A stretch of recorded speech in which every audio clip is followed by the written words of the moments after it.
किती डोळे बंद केले ना तरी सुद्धा मी सत्यापासून नाही लपू शकत. मी चुकले सानिका.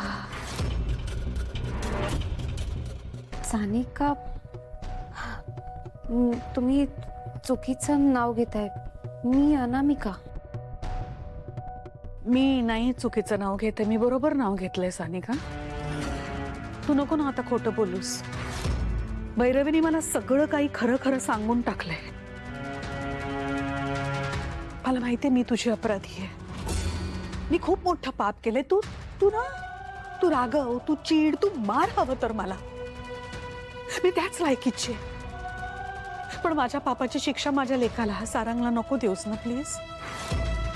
यात नको ना ओढूस त्याला. त्याची काहीच चूक नाहीये. तो निष्पाप आहे.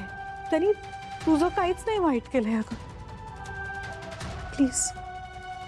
सगळ्यात महत्वाची गोष्ट म्हणजे मी माझ्या सारंगशिवाय नाही राहू शकत. तो माझ्या आयुष्याचा आधार आहे ग.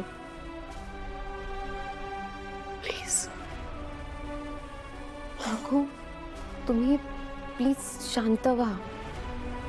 आणि सारंग साहेबांना इजा पोचवणं माझ्या आयुष्याचा हेतू कधीच नव्हता.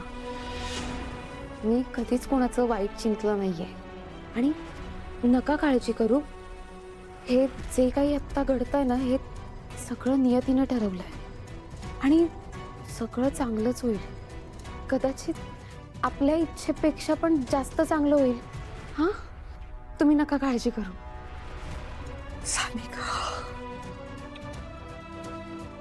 मी इतकी वर्ष का लावली ग तुला ओळखायला?